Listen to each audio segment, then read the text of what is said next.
Salam sejahtera untuk kita semua. Mari kita awali ibadah kita dengan berdoa bersama-sama. Kita berdoa.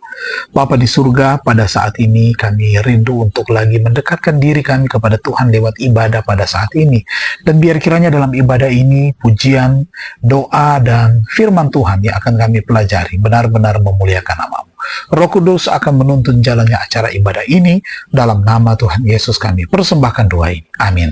Pelajaran kita hari ini ditulis oleh Judith Getzel dengan judul renungan adalah menuai apa yang Anda tabur. Ayat tema firman Tuhan, jangan sesat, Allah tidak membiarkan dirinya dipermainkan.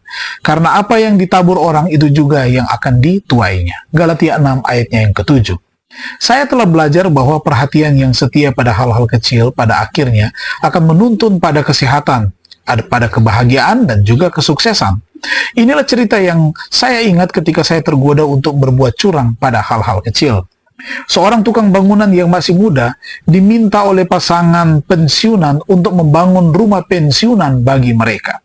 Pasangan lansia itu dengan hati-hati menginstruksikan tukang bangunan muda tersebut sehubungan dengan denah lantai yang mereka inginkan dan menekankan bahwa mereka hanya menginginkan bahan dengan kualitas terbaik yang akan digunakan.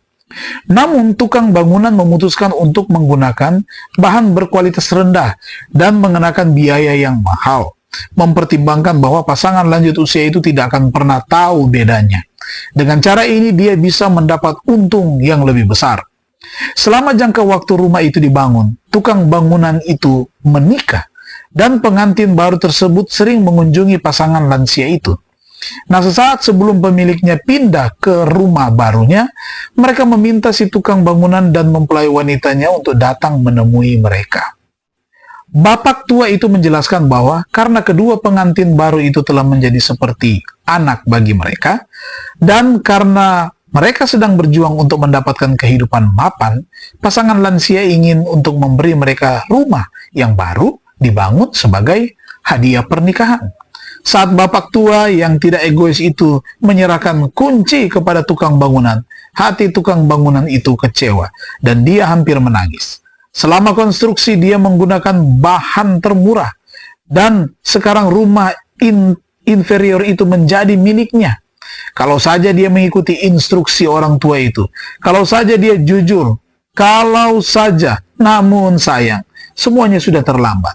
Selama dia tinggal di rumah itu, dia selalu teringat akan keputusan-keputusan kecil yang telah diambilnya, yang pada akhirnya menentukan takdirnya. Berikut rumus yang perlu diingat. Keputusan membentuk perilaku. Perilaku itu membentuk kebiasaan. Kebiasaan membentuk tubuh dan karakter. Dan itu menentukan nasib. Perhatian setia yang Anda berikan pada hal-hal kecil itulah yang akan menentukan hasil akhirnya. Ambil contoh tubuh Anda. Mungkin tidak langsung ditampilkan di luar apa yang Anda masukkan ke dalam. Tetapi hal-hal kecil itulah yang pada akhirnya akan membuat perbedaan. Seperti minum cukup air, menarik nafas dalam-dalam, tidur yang cukup, menghindari zat berbahaya seperti alkohol, minuman kafeina, dan juga tembakau, dan makan sayuran berdaun hijau gantinya pasta dan kue kering. Apa yang Anda tabur, pada akhirnya Anda akan tuai. Coba pikirkan, apakah Anda sedang menabur hari ini apa yang pada akhirnya ingin Anda tuai? Mari kita berdoa. Bapa di surga, firman Tuhan sangat mengingatkan kami bahwa kami perlu memperhatikan kesehatan kami, bahkan juga iman kami. Apa yang kami buat saat ini akan menghasilkan nantinya apa yang akan kami nikmati. Biar kiranya kami menuai apa yang kami tabur, yaitu tabur kebajikan, hidup sehat, makanan yang sehat, dan iman yang teguh percaya kepada Tuhan. Supaya kami dapat menghasilkan tubuh yang sehat dan iman yang kuat di dalam Tuhan. Di hari yang baru ini, di dalam segenap tugas pekerjaan kami benar-benar memasrahkan kehidupan kami ke dalam tangan kasih Tuhan. Biar kiranya kami diberkati, bahkan juga anak-anak dan orang tua kami dalam lindungan Tuhan.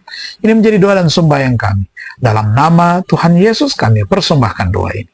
Amin. Terima kasih, Tuhan memberkati kita semua.